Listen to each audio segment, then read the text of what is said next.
হরে কৃষ্ণ। আজ আমি আপনাদের সাথে আলোচনা করব যে কোনো শুক্রবার দিন আপনারা আপনাদের মানি ব্যাগের মধ্যে যে মানি ব্যাগটা আপনারা নিয়ে সবসময় ঘুরে বেড়ান সেই মানি ব্যাগের মধ্যে বা যে মানি ব্যাগের মধ্যে আপনারা ঘরে টাকা রেখে দেন তার মধ্যে রেখে দিন সামান্য একটি জিনিস। রাখলে কি হবে, যাদের হাতে অর্থ থাকে না প্রচুর পরিমাণে অর্থ থাকবে এবং মা লক্ষ্মীর আগমন হবে। তার জীবন থেকে নবগ্রহের কুদশা কেটে যাবে, পিতৃদোষ কেটে যাবে, বাস্তুদশা কেটে যাবে, সমস্ত বিপদ আপদ থেকে সেই ব্যক্তি রক্ষা পাবে। কোনো রকমভাবে কোনো বিপদ সেই ব্যক্তিকে স্পর্শ করতে পারবে না। আমাদের শাস্ত্র সিদ্ধান্ত সেটাই ব্যাখ্যা দিচ্ছি। আপনারা সম্পূর্ণ ভিডিওটি দেখুন, আশা করি ভিডিও আপনাদেরকে খুবই উপকৃত করবে। রাধে রাধে বন্ধুরা, আপনারা সকলেই বলবেন যে শুক্রবার দিন কেন আমরা মানি ব্যাগের মধ্যে এই জিনিসটা রাখবো। শুক্রবার হলো খুব ভালো বার, এটি হলেন মাতা লক্ষ্মীর বার। এই দিন আপনারা রাখুন, দেখুন আপনাদের জীবনে কত অপার পরিবর্তন আসবে। তো প্রথম যে জিনিসটি আপনাদেরকে করতে হবে, সবসময় পার্স এমন ব্যবহার করবেন যেন তার মধ্যে কোনো ছেঁড়া ফোঁটা না থাকে। অনেক পুরাতন হয়ে গেছে, ছিঁড়ে গেছে, ঘিসটে গেছে, কিন্তু তবু আপনি মায়া ছাড়তে পারছেন না সেই মানি পার্সটাকে আপনি নিয়ে বেড়াচ্ছেন। এরকম ধরনের মানি পার্স কিন্তু আপনারা ভুলেও ব্যবহার করবেন না, কারণ ছাড়া ফোটা জিনিসের মধ্যে অলক্ষ্মী রাহু কেতুর বাস হয়। এটা আমি বলছি না, এটা শাস্ত্র সিদ্ধান্তের ব্যাখ্যা। তাই আপনারা কিন্তু ভুলেও ছেঁড়া ফোটা মানি পার্স ব্যবহার করবে না। যদি ছিঁড়ে ফুটে যায় সেটাকে ফেলে দিয়ে একটি নতুন ভালো মানি পার্স কিনুন। আর আপনাদের রাশির সাথে যে রঙটা যায়, যদি কালো রং না যায় তাহলে কালো রং ব্যবহার করবেন না।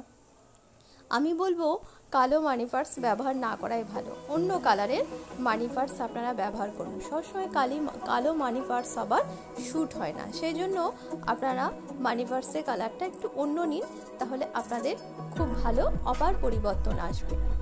আমি যে বিষয়টি নিয়ে এখন আলোচনা করব, কোন জিনিসটা আপনারা আপনাদের মানি পার্সে রেখে দিলে আপনাদের জীবনে হু করে অর্থ আসবে।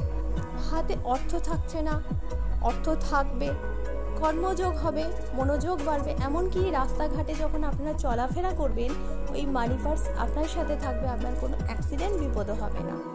এমনকি কঠিন রোগ, হাওয়া বাতাস লাগা, অপহাওয়া, খারাপ হাওয়াগুলো লেগে যায়, সেগুলো লাগবে না। তো কোন জিনিসটা আপনারা রাখবেন সেটা হলো খুব সহজ জিনিস। বন্ধুরা, আপনারা সকলে এলাচ চেনেন। এই যে ছবিতে দেখাচ্ছি এলাচ, এরকম সবুজ রঙের এলাচ নিখুঁত একটি এলাচ নেবেন এবং সেই এলাচটিকে আপনি আপনার ইষ্ট দেবদেবীর চরণে স্পর্শ করিয়ে নিয়ে আপনার মনোবাসনার কথা বলে আপনি এই এলাচটিকে আপনার মানি পার্সের মধ্যে শ্রদ্ধা সহকারে সুন্দরভাবে প্রণাম করে রেখে দেবেন। রাখলে আপনি কিছু দিনের মধ্যে ম্যাজিকের মতো পরিবর্তন পাবেন। আপনি নিজেই উপলব্ধি করবেন যে এই এলাচ আপনার জীবনে কি কি পরিবর্তন আনছে, সেটা আপনি নিজে হাতে নাতে প্রমাণ পাবেন। প্রথমত আপনার হাতে টাকা থাকবে, অর্থের সমাগম হবে, অকাল মৃত্যু হবে না, মান সম্মান বৃদ্ধি পাবে। যে সমস্ত ছাত্রছাত্রীরা পড়াশোনা করতে যায় তাদের পড়াশোনার মনোযোগ হবে, ব্যবসাদারের ব্যবসার উন্নতি হবে, যিনি চাকরি করেন তার চাকরির প্রমোশন হবে, সমাজের মান সম্মান বৃদ্ধি হবে, সুখ শান্তি বৃদ্ধি হবে। সব দিক থেকে আপনি উন্নতি করবেন। একটি এলাচ আপনি রেখে দিন না, দেখুন না কি পরিবর্তন আসে আপনার জীবনে। রাধে রাধে বন্ধুরা, আপনারা আপনাদের মানি পার্সে দ্বিতীয় যে জিনিসটি রাখবেন সেটি হলো খুব সামান্য জিনিস, লবঙ্গ। দেখুন ছবিতে দেখতে পাচ্ছেন আপনারা নিখুঁত লবঙ্গ, এঁটো কাটা না, রান্নাঘরে থাকে এমন না, কিনে আনুন ফ্রেশ ভালো শুদ্ধ লবঙ্গ। যে কোনো শুক্রবার দিন আপনার ঘরে যে ইষ্ট ভগবান আছে সেখানে স্পর্শ করিয়ে নিন। যদি না থাকে তুলসী তলাতেও আপনি স্পর্শ করিয়ে নিতে পারেন বা কোনো মন্দিরেও স্পর্শ করিয়ে নিতে পারেন। প্রণাম করে আপনি কি করবেন, সেটিকে আপনার মানি পার্সের মধ্যে রেখে দিন, একটি লবঙ্গই রাখবেন। দেখুন কিছুদিনের মধ্যে আপনি পরিবর্তন লক্ষ্য করবেন, আপনার মান সম্মান বৃদ্ধি পাবে। আপনার হাতে টাকা থাকে না, নষ্ট হয়ে যায়, টাকা পয়সা থাকবে, টাকা পয়সা আসবে।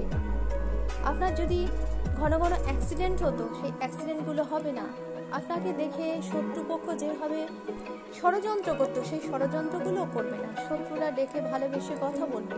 আপনি জীবনে সবসময় মান সম্মান পাবেন, সব দিক থেকে আপনার অপার উন্নতি হবে। তাই আপনারা অবশ্যই একটি লবঙ্গ রেখে দিন। লবঙ্গ রাখতে তো কোনো অসুবিধা নেই, বেশি খরচা না। অবশ্যই উপায়টি আপনারা একবার করে দেখুন।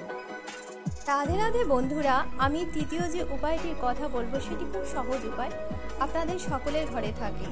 সেটি রান্নার খুব ভালো মশলা হিসেবে ব্যবহার হয়। সেটি হচ্ছে একটি তেজপাতা। আপনারা একটি তেজপাতা নিন, শুদ্ধ তেজপাতা নেবেন। যে কোনো ভালো কাজ করতে গেলে শুদ্ধ জিনিস নিতে হয়, সেটা যেন ফাটা না হয়, ভাঙা না হয়, একদম নিখুঁত শুদ্ধ পাতা। সেই পাতাটিকে আপনারা পরিষ্কার করে মুছে নিন, একটু গঙ্গার জল ছিটিয়ে নিন। তারপরে আপনার ইষ্ট দেবদেবীর চরণে সেটিকে স্পর্শ করুন। যদি পারেন একটু সিঁদুরের ফোঁটাও দিয়ে দিতে পারেন। তারপর আপনি আপনার মানি পার্সের মধ্যে এটিকে রেখে দিন। রাখলেই দেখতে পারবেন কিছুদিনের মধ্যে আপনার জীবনে কি পরিবর্তন আসছে। বহু করে আপনার ঘরে অর্থ আসবে। যে অর্থ খরচা হয়ে যাচ্ছিল সে অর্থ থেকে যাবে। নতুন কর্মযোগ আসবে, ব্যবসার উন্নতি হবে, চাকরির প্রমোশন হবে, স্টুডেন্টদের পড়াশোনার মনোযোগ আসবে, কোনো রকম অ্যাক্সিডেন্টাল মৃত্যু হবে না। সমস্ত বিপদ থেকে তাকে রক্ষা করবে, সমাজে মান সম্মান হবে, প্রতিষ্ঠা হবে। কারণ এগুলি হচ্ছে মাতা লক্ষ্মীর কারক। মাতা লক্ষ্মী এর মধ্যে নিবাস করেন, মাতা লক্ষ্মী খুব পছন্দ করেন। সেই জন্য আপনারা অবশ্যই একটি তেজপাতা রাখুন।